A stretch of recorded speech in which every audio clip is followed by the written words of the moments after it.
اختر په لری وطنونو.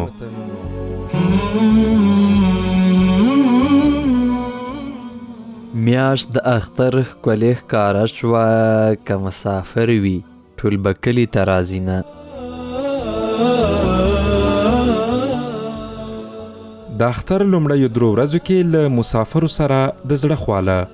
نو دلی هم منظرې هم شته دي، خو فرق دا دی چې افغانان به یو بل سره نه وي سره نږدې لکه څنګه چې په وطن کې دي. موږ په دې خپرونه کې په بیلابیلو هیوادونو کې له میشتو مسافرو افغانانو سره اختر لمانځو. که څه هم موږ له وطن یو، خو زړونه مو تل افغانستان سره دي او په دې هیله چې اختر مو د خوشحالۍ یووالي پیغام راوړي. د مسافرۍ د ژوند خاطرې، دودونه، میلې او هغه احساسات چې د وطن له مینې سره تړلي دي. دا خپرونه د اختر په شپو کې له 8 تر 9 بجو د حریت رادیو پر څپو اوریدلی شئ. اختر په لری وطنونو. که یې په ما تماموي زه ناتمام ښیم، څومره چې لرې شم له تانه نو آرام ښیم. د خپلې ورکې لټولو کې زه هم ورک شومه، د خپلې ورکې لټولو کې زه هم ورک شومه، چې مې پوخوالی نصیب نشو هسې خام ښیم. درنو اوریدونکو، السلام علیکم ورحمت الله وبرکاتو. اختر په لري وطنونو خپرونې کوربه زه محمد عمر ځواک یم. بیا هم ښه راغلاست درته وایم. الله تعالی دې وکړي چې اختر مو تر دریمې ورځې پورې په خوښۍ خوشحالۍ له خپل درانه فامیل سره ترڅنګ لمانځلی وي او خوند مو اخیستی وي. درنو اوریدونکو، په دې خپرونه کې موږ د پیل ورځې هڅه کړې وه چې د اختر 3 ورځې له مسافر سره ولمانځو. د حریت رادیو د حریت خواله رسنیو تر ډیره پورې خپرونې د هیواد بیلابیلو اقشارو ته ځانګړې شوې وي چې په دې کې د مسافرو برخه هم غوښینه ده، باید موږ هیر نه کړو. اختر که په وطن کې وي که په پردي وطن کې، خو د خوښۍ، مینې او د یو بل د یادونو ورځې دي. بیا په دې کې ځینې کسان د خپل کلي په کوڅو کې د اختر خوښۍ لمانځي او ځینې بیا د نړۍ په لرې ښارونو کې د وطن د اختر یادونه تازه کوي. نن مو مخه کړی د اروپا زړه ته، جرمني ته، هلته چې زموږ یو افغان مسافر د ژوند بوختیاو ترمنځ هم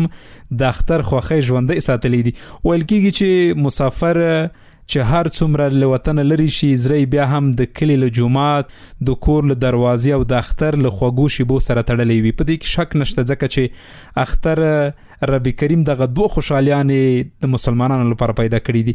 نن به ورسره وغږیږو چې جرمني کې د اختر فضا څنګه وي، آیا د وطن د اختر بوی هم پکې احساسیږي او که نه. د مسافرۍ په ژوند کې د اختر کومې شیبې د وطن یاد ورتازه کوي، هلته افغانان څنګه سره راټولیږي او د اختر خوښۍ څنګه شریکوي. زموږ میلمه، تاسو پوهیږئ چې څوک دی. زموږ میلمه یوازې مسافر نه دی، بلکې شاعر دی، لیکوال دی او تکړه خبریال هم پاتې شوی دی. نو فکر کوم که تر یو شعر هم وانورو نو دا به د اوریدونکو سره لږه بېانصافي وي. ګورو به چې د جرمني او افغانستان د اختر ترمنځ کوم توپیرونه ویني او آیا د اختر کومه جالب او خندونکې خاطره هم ورسره پاتې شوې ده که نه. له دې سره سره به د مسافرۍ د بوخت ژوند، د کار او رخصتیو،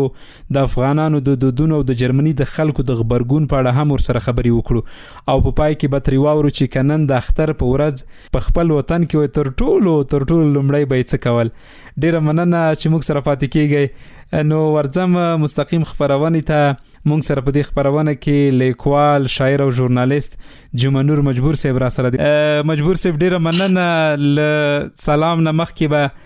دغه ټپه درته ډالۍ وي، وایي مسافرۍ خوړلې یاره اول غیږ در کړم که د جیب ولټوم. شاعر، لیکوال او میناناک سړی جمعه مجبور صاحب، خیر راغلی، ستړی مشه خپرونې ته. قربان شم ځواک صاحب، سلامونه احترامات تاسو ته او تاسو له طریقه د تاسو رادیو ټول اوریدونکو او لر او بر افغان ملت ته وړاندې کوم. د کوچني نیکمرغه اختر مبارکۍ هم ټولو هیوادوالو ته وایم او د هغې تر څنګ هغه هیوادوال چې د وروستیو کې د پاکستان له لورې په تجاوز کې قربانیان شول، شهیدانو ته جنت فردوس او ټپیانو ته عاجل روغتیا هیله لرم. الله مو ونزه او خوشاله اوسې. ځواک صاحب خوښ شوم چې غږ مې دې واورېد او بیا د دې فرصت پیدا شو چې تاسو سره زړه خواله وکړو. سلامات اوسې، ډېره زیاته مننه مجبور صاحب. زه خوشحاله یم چې له ډېر وخت وروسته مې اړیکه در سره وکړه، خو په دې یم چې په دغې اړیکه کې د اورېدونکي یو ځای را سره اوري. سلامات اوسې، ډېره مننه. کله دې را پیل کړم چې جرمني کې د اختر فضا څنګه وي؟ آیا د وطن د اختر بوی هم پکې محسوسیږي که نه فقط د اختر نوم وي او مسافر په کار او دنده کې سره مصروف وي؟ ځواک صاحب ټول اروپا هم دا شی ده، خو بالخصوص جرمنی بیا یعنی کار ته ډېر لومړیتوب ورکړی ده او بیا مسلمانان خو دلته اقلیت دي او دوی نو بیا داسې ځانګړې رخصتۍ ورځ نه لري. که مثلا یو څوک د اختر ورځ هم وي په کار کې درته دا اجازه نشته چې دی مثلا رخصت وي، خو بیا داسې کېږي چې د دوی کوم کاري پلان ده هغه میاشتې مخکې دوی ته ورکول کېږي، بیا په هغې کې دا یوه دوې ورځې دغه حق لري لکه زه چې چېرته کار کوم چې په هغې کې دی د رخصتۍ ورځ ځان ته مشخصه کړي. نو دلته دا شی وي چې داسې واضح ډېری ملګري چې دي او وطنداران چې دي هغه د اختر په ورځ هم کار کوي. زه خپل هم یعنی دا زما تقریبا 15 اختر راځي دلته 2 اختر زه رخصت وم، د تېر اختر هم مې رخصت اخیستی و، هغه 3 نور اخترونه په کار کې وم. مجبور صاحب د مسافرۍ په ژوند کې د اختر کومه شیبه تر ټولو ډیره د وطن یاد درته مخې ته انځوروي یا د وطن یاد تر اوسه پورې ژوندی درته ساتي؟ تا ویلي چې دلته ډېر وخت نه کېږي اوسېږم، هغه څه دي چې تر اوسه پورې د وطن هغه درد او د وطن هغه بوی پکې محسوسوي؟ ځواک صاحب که رښتیا ووایو خو دا خواله رسنۍ داسې دي چې که موږ فزیکاً د وطن نه لرې یو خو رواناً یې هملته وطن کې بوخت ساتلي یو. یعنې که درته وایم په 4 ساعتونو کې چې خوب هم پکې شامل ده د وطن خوبونه وینو، او بل که دغو ملکونو کې هر څومره وخت سړی تېر هم کړي د بېګناګۍ حس ورسره وي، ځکه موږ چې چېرته سره لوی شوي یو د همغه خاورې نه تغذیه شوي یو، د هغه وطن اوبه مو څښلي دي، نو په روح او روان وینو کې هم همدغه وطن همغه خاطرې دي او ژوند د هر څه تېرېږي که نه. کله که درد وي که خوشحالي وي هغه موږ حس کوو. نو په ټوله کې بیا بالخصوص داسې ځانګړو ورځو کې بیا نو درد ځکه زیات وي چې دلته خو یو هغه محیط نشته، بله کوم ارزښتونه چې موږ لرو هغه دوی ته دلته ارزښت نه وي که نه. نو که ته هر څومره وغواړې هم یو تمثیلي بڼه لري نو ولا د اختر شپه هم یادېږي، د اختر ورځ هم یادېږي او د خپلوانو سره دیدنونه دا هم ټول یادېږي. او دلته خو فردیت ده، هر سړی په خپل کور کې وي، نو ډېر کم داسې زمینه برابرېږي چې سړی یو بل ته ورشي سلام ورسره وکړي، ځکه هغه ملګري هم په کار کې وي. نو یوازې په واټساپ نه یا په زنګ والو نه بس مبارکیانې سره ورکوو. مجبور صاحب په هیواد کې افغانستان کې داسې یو ذهنیت د ځوانانو ترمنځ خپور شوی ده، یا ځوانان چې سره کینی دا کیسې ډېرې کوي چې د اروپا د امریکا د افغانستان بیرون چې هر هیواد وي هلته ژوند ډېر راحته ده او دوی تر څنګ هلته که کار کوي هم مزد ډېر زیات ده، اخترونه ډېر په خوښۍ کې تېرېږي. مطلب دغه د اروپا د امریکا په کل کې د نورې نړۍ ژوند د جنت یوه برخه ورته انځور شوی ده. تاسو د سترګو لیدلی حال څنګه ده؟ دغو ځوانانو دغه کوم ذهنیت چې په افغانستان کې لري آیا دا سم ده که ناسم؟ ځواک صاحب که اوس ووایو چې دغه ژوند دغسې ده، بیا به مثلا ځینې ملګري ووایي چې بیا تاسو هلته څه کوئ که نه. نو خبره دا شی ده چې رښتیا هم زه چې خپله وطن کې وم همدا تصور مو لرلو یا فکر مو همدا شی و چې هلته به ژوند ډېر راحت وي او هر څه به سم وي. خو مسله دغه ده چې دلته ژوند سخت ده نسبت وطن نه. دا موږ درکوو چې وطن کې کار فرصتونه کم دي، هلته مثلا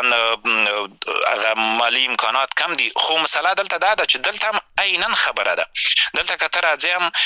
یو خو دا ده چې ته په وطن کې دې کوم رقم ځان جوړ کړی وي، هغه خپل رشته کې تحصیل دې کړی وي، درس دې ویلی وي، هغه هم هلته درنه پاتې کېږي. دلته چې راځې دلته معیارونه لوړ دي او ته به هر څه بېرته د صفر نه شروع کوې. که زه اوس خپل ځان تجربه در سره شریکه کړم، یعنې ما هلته پوهنتون هم ولوستلو، هغې تر څنګ مې نور زده کړې هم وکړې، او دلته چې راغلم اسناد مې هم په دې ځای کې په رسمیت وپېژندل شول، یعنې دلته هم لیسانسه قبول شوم. خو لیسانس د چې دا دلته هغه د چالک وړ ځکه نه ده چې هغه دلته محیط سره ته لکه ژورنالیزم کې ته باید داسې روانه خبرې وکړې لکه ستاسو مورنۍ ژبه چې وي. نو په جرمني کې ته چې 10 کاله 15 کاله تېر نه کړې ته همدغسې خبرې هم نشې کولی، همداسې لیکل هم نشې کولی، نو ته په خپله رشته کې اغېزمن کار نشې کولی. یوه خبره. بله خبره دا ده چې وطن کې که رښتیا سړی ووایي هلته بې مسؤلیتي ډېره ده، څوک مسؤلیت نه اخلي. په کورنۍ کې 2 کسان که مسؤلیت واخلي هغه نو ټولې کورنۍ بوج په هغه کس مهمه ده همداسې ده. نو دلته چې دا تا څوک نه پرېږدي که نه، یا به کار کوې یا به درس وایې که درس وایې هغه راپور به هره میاشت ته مثلا میاشت وي یا 2 میاشتې 3 میاشتې هغه به ته همغه ادارې ته ورکوې که درس نه وایې بیا تاسې هره میاشت د خدای پوسټونه روان وي تا ته واضح وایي چې دلته کار ده ورشه دلته کار ده ورشه دا بیا دوی ته فرق نه کوي چې څنګه کار ده دروند کار ده آسان کار ده په مثلا ګودامونو کې کار ده جوړتوب ده بالخصوص افغانان چې دلته راشي هغه خو نو بل داسې هغه نه لري صفر نه شروع کړي نو معمولا د ګودامونو کار کې دوی ډېر مصروف کېږي که نه بیا چې ځان جوړوي درسونه وایي هغه افغانان دومره دلته درس سره شوق نه لري لکه څنګه چې وطن کې نه لري هغه زحمت غواړي بېخوبي غواړي تکلیف غواړي نو هغې ته دوی نه ورمخکې کوي بس لاند کار ته مخه کې بیا تر اخیره پورې ډېر ستونزمن ژوند پې تېرېږي او بل دا چې دلته مسله دا شی ده چې مصروفیتونه یې حد نه زیات ځکه دي چې یو خو ته خپله د دې محیط سره چې ځان جوړوې ژبه یې زده کوې دا یو جنجال ده او دویم دا چې ته باید کار وکړې هلته کورنۍ توقعات درنه لوړ وي نو په دغه شرایطو کې په اروپا کې ژوند سړي ته یعنې که سړی وایي جنت خو بیخي نه ده نو دوزخ ته ورنږدې ده خو په ټوله کې بیا که یو څوک داسې وي چې د هر څه کنټرول کړي درس هم ووایي بیا نو داسې کېږي چې په خپلو پښو ودرېږي هر یکله نسبي ژوند ته ځان برابر کړي بله مجبور صاحب محترم یو بله مهمه خبره دغه ده چې که په دې راته وغږېږي پخوا چې و رښتیا که خبره سړی داسې ازادانه کوي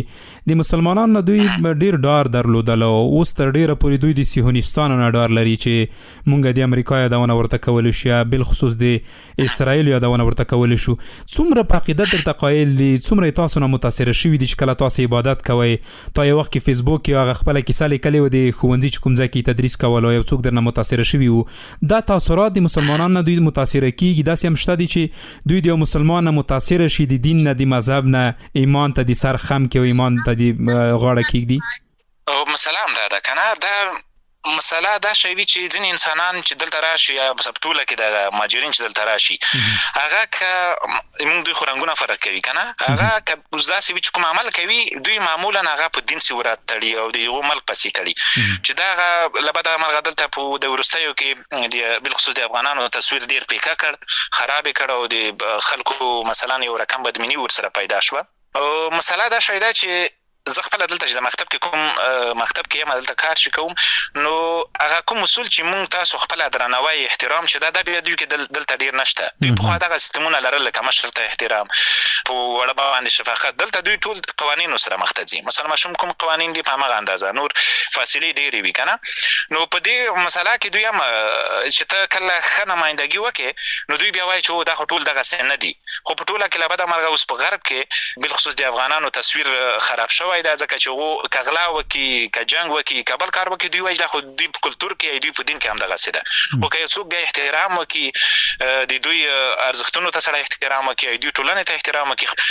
د اسلام مبارک دین چې دا موږ دپاره یو هویت ده دلته که ته روژه ونیسې دوی تا ته نور په احترام قیلېږي وایي دا ګوره خپلو ارزښتونو ته ژمن ده نو دغسې سړی ژمن کسان دوی خوښوي داسې نه ده چې دوی در سره بغض وکړي خو که داسې وي چې ته د دین په نامه باندې دوی سره بغض کوې یا دوی په ټولنه کې ځان انټیګریټ کوې یا جنګ کوي هغه کوي بیا دوی دا فکر نه کوي چې دا کس چې دا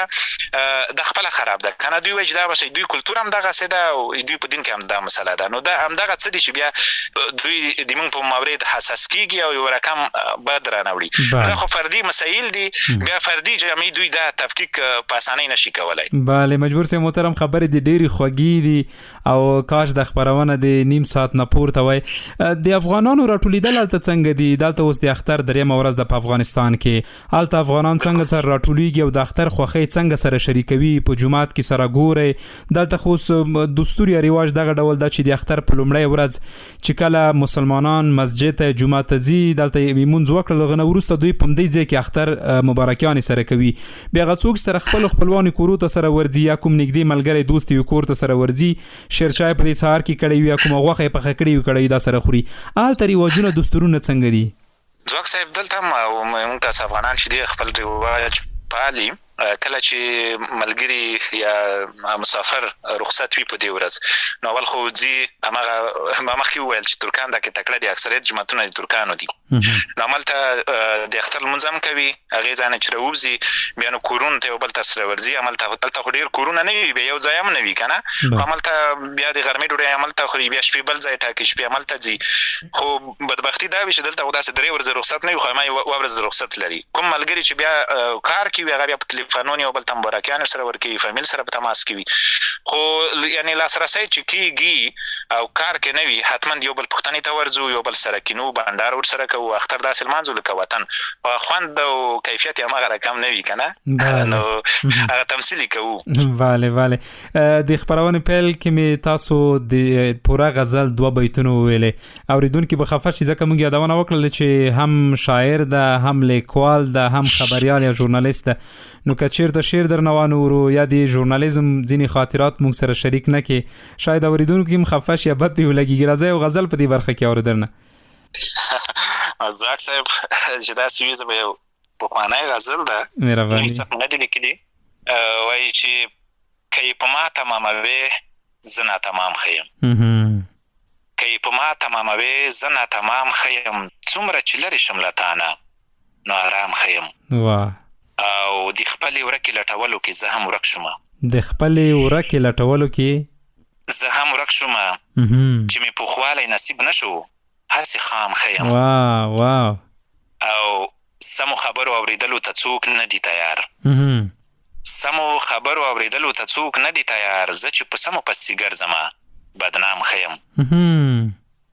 او ډېرې کیسې لرم زړه کې خو په چای واورم واو ډېرې کیسې لرم په زړه کې خو په چای واورم زړه کې خو په چای واورم دغسې ګونګ ښه یمه داسې خود انجام ښه یم وای وای ډېر خوږ دی او تمه چې پرې شي نو د ژوند په خوږو خوله شي خوږه تمه چې پرې شي نو د ژوند په خوږو خوله شي خوږه د ژوند مزلونو ته مجبوره لاس په نام ښه یم وای ډېر خوږ دی مزلونو ته مجبوره لاس په نام ښه یم ډېر خوږ دی ډېره مننه سلامت مجبور صاحب محترم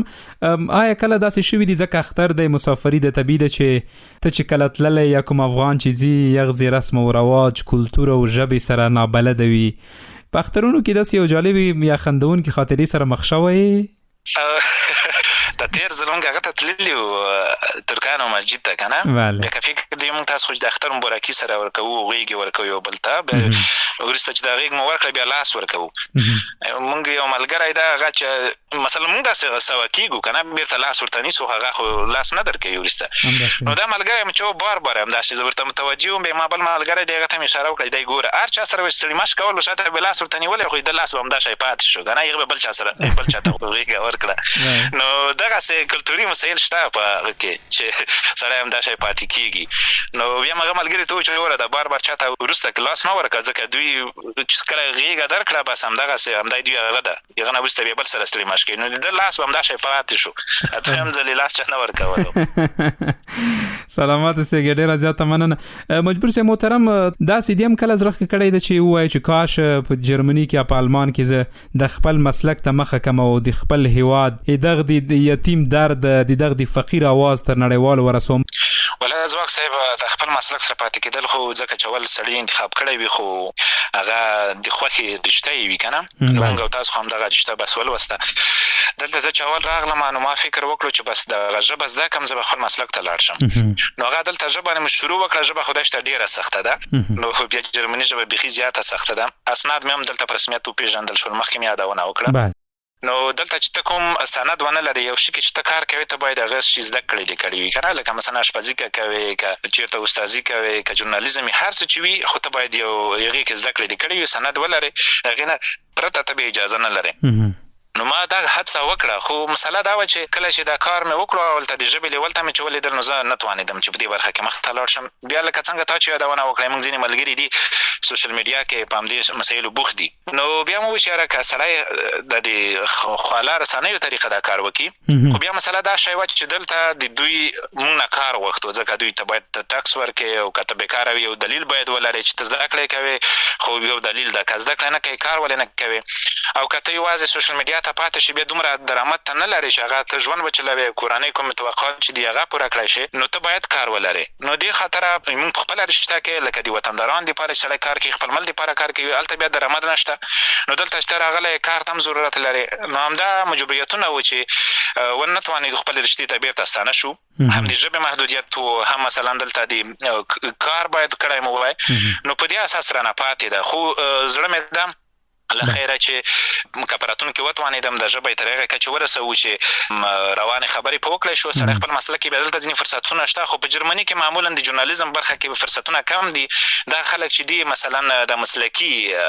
لکه هغه رشتې چې هغه دوی په صنعت کې دي، دوی په اقتصاد کې ډېر رول مثبت رول لوبوي که نه، نو هغه بیا لکه انجینري ده او ډاکټري ده او دغسې نور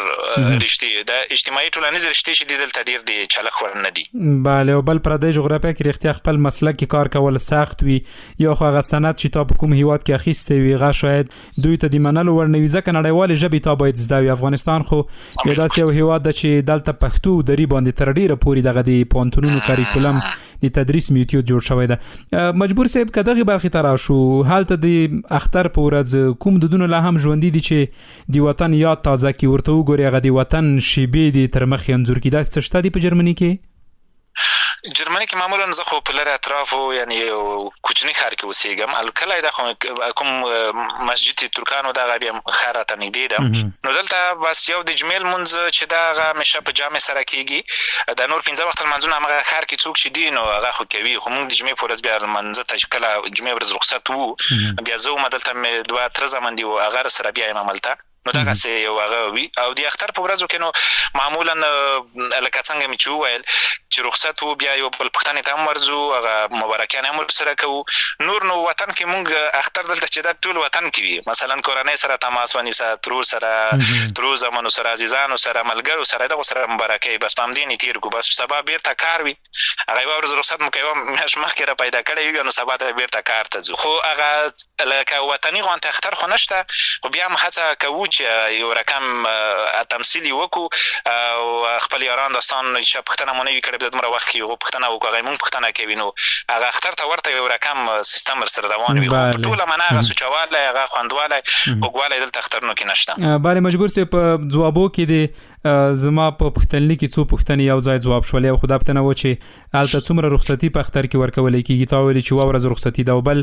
دغه د جرمني د خلکو دلچسپي رښتیا هم بیا نشته، ځکه چې موږ اختر 3 ورځې لرو، دوی 1 ورځ رخصت درکړي حتما دلچسپي به نه ورسره لري، ځکه دوی به خپلې مذهبي ورځې لري هغه به لمانځي. که دغې برخې ته راشو، که چېرته ته په خپل کور او کلي کې وایې په دغه اختر کې په خپلې کورنۍ سره څنګ کې وایې، تر ټولو لومړی به د کوم کار کړی و؟ څه به و چې دغلته یې ترسره کړي وای؟ ځکه نن د اختر 3مه ورځ ده په افغانستان کې، خوښي هم لا هم جریان لري. بیا د اختر 3 ورځونه وروسته خلک په میلو ځي، ځکه اختر 3 ورځې په کور کې وي، خپل پردی ورته راځي، اختر مبارکیانې وي. ځواک صاحب هغه پخوانۍ پوښتنې ته لږ ورځم. په جرمني کې دوی خپل کلتوري ورځې، مذهبي ورځې لري که نه، هغه دوی رخصت وي. بیا په د تېر کال کې دوی په دې باندې بحث وکړو چې موږ په جامعه هم مسلمانان انکار نشي کېدی، او دوی د دې د احترام لپاره مخکې که مثلا اختر ورځ کې ماشوم به مکتب ته لاړ نړو، یوه بښنه هغه به یې ورته لیکله چې یا مریض یم یا کومه بله بهانه به ورته کوله. نو دوی اوس داسې یو قانون پاس کړی دی چې د اختر په ورځ که ماشومان مسلمان ماشومان را نشي نو خبره واضح دی چې هغه بښنې ته ضرورت نه لري، یعنی دوی ته د رخصتي معامله شي. نو دغسې یو احترامي هغه یې کړی دی، یوه ورځ او پات یوه ورځ، البته یوه ورځ. او بله مسله دا ده ځواک صاحب، وطن اخترونه خو معمولا همدا شی وي که نه، چې اوله ورځ سړی په کور کې وي او اختر لمونځ ته لاړ شي.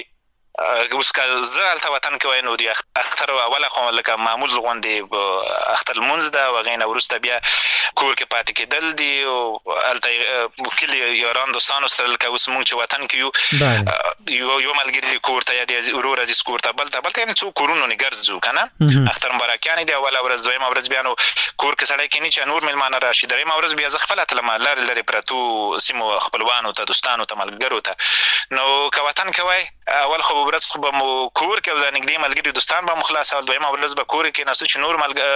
میلمانو دوستانو ته ښه راغلاست وایو، 3مه ورځ به مې هېڅوک نه پرېښودل، څوک شناخته وو او رسیدګي ورته کېده حتما به ورتلم.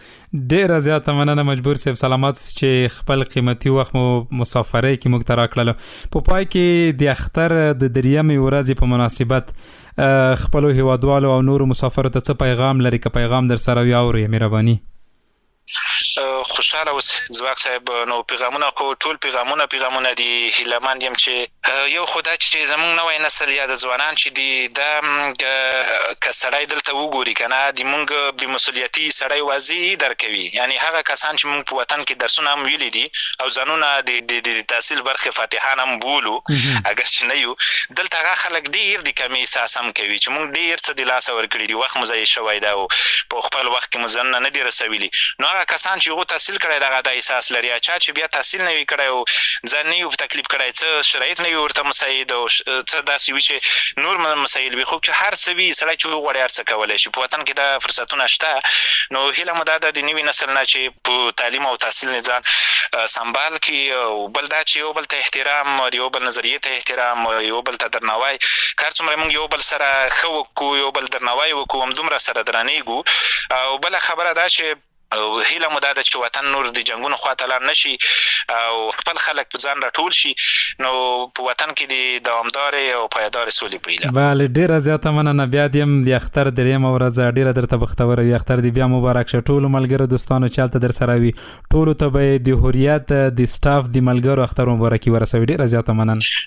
ډیره مننه. ځواک صاحب خوښ شوم چې غوړې مو سره وکړې او بس ټول وطندار دی خدای آباد او خوشحال ولري. او په اخري کې یوه خبره کوم، لکه څنګه چې خلک د اروپا فکر کوي، لکه مخکې مې یادونه کړې وه، په هماغه رقم ښایسته ژوند یې وله کوي. او که څوک د اروپا په پرتله مغه وطن کې زیات زحمت وباسي، انشاءالله د دې نه به زیات راحت وي، ځکه د کلتوري خلیګاه نشته او نور مسایل هلته نشته. نو په دې اساس اروپا دومره ښایسته هم نه ده لکه څومره چې فکر کېږي. نو ښه خبره دا ده چې هر څوک خپل وطن کې په خپلو ظرفیتونو کار وکړي او ځوانان خپل ځانونه جوړ کړي او خپلې خاورې ته خدمت وکړي. الهي امین. ډېره زیاته مننه. ښه وخت درته غواړم مجبور صاحب. دی الله پامان. بله درنو اوریدونکو له تاسو هم زخته ډیره مننه چې د اختر په لومړیو 3 ورځو کې د هوریت رادیو له څپو سره پاتې وئ، په دې هیله چې هغه ژمنه یا هغه باور چې تاسو پر هوریت رادیو کوئ هغه مو تر یو حده موږ بدرګه کړی وي. موږ تاسو سره د اختر په لومړۍ ورځ دا ژمنه کړې وه چې هوریت رادیو هڅه کړې ده چې بېلابېلې طنزیه، تفریحي، د مسؤلینو سره ځانګړې مرکې، دې ترڅنګ له خپلو همکارانو سره، له خپلو ولسونو سره دودونه، کلتورونه او دې ترڅنګ لمانځنې ولري. دا چې اختر په مسلمانانو باندې په کال کې 2 لوی خوښۍ دي، دغه خوښۍ باید موږ او تاسو ډیر په ښه بڼه ولمانځو. نړۍ ته باید د خپل د یووالي، د خپل د اسلامیت، د خپل د ښکلي کلتور، د خپل ښکلې ژبې حقیقي څهره نړۍ ته وړاندې کړو. په دې هیله چې هوریت رادیو په دغو 3 ورځو کې په دې توانېدلي وي چې د ټولې خپرونې چې وړاندې کړي دي په مسلکي توګه موږ وړاندې کړي وي. هغه باور او هغه کوم فکر چې تاسو هوریت رادیو لپاره لرئ تر یوه حده پورې موږ بدرګه کړي وي. نور زم له تاسو اجازه اخلم. بیا مو هم اختر بختور شه. اختر مبارک شه. اختر وروستۍ ورځ ده. په دې هیله چې ټول اوریدونکي زموږ په روژه کې چې کومو ورځو ته ځانګړی عبادت لپاره پاملرنه کړې وه، په دې نورو ورځو کې هم ځانګړې پاملرنه ورته وکړي. که چا سره مو ښه کول ښه ورسره وکړئ، که عبادتونه مو کول عبادتونه مو جاري وساتئ. حتی که شپې ډېر نه وخته تاسو تهجد مونځ ته پورته کېدئ، هماغه مونځونه جاري وساتئ او الله تعالی په دغه برخه تاسو نه راضي اوسیږي. د اختر په لرې وطنونو وروستۍ خپرونه کې زموږ دروند میلمه جمنور مجبور صاحب له جرمني څخه له تاسو هم ډیره مننه چې له موږ سره پاتې وئ. الله تعالی مو سلامت لره. بیا هم اختر ډیر مبارک شه. تر بیا او نورو خپرونو پورې ما محمد عمر زواک ته اجازه راکړئ. تاسو په لوی څښتن ته لاس سپارم. السلام علیکم ورحمت الله وبرکاته.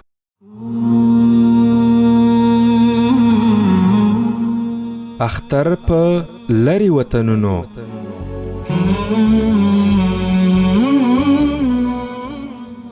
میاشت د اختر ښکلې ښکاره شوه،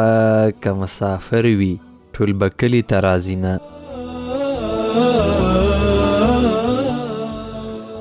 د اختر لومړیو 3 ورځو کې له مسافرو سره د زړه خواله نو دلی هم منظرې هم شته دي، خو فرق دا دی چې افغانان به یو بل سره نه وي سره نږدې لکه څنګه چې په وطن کې دي.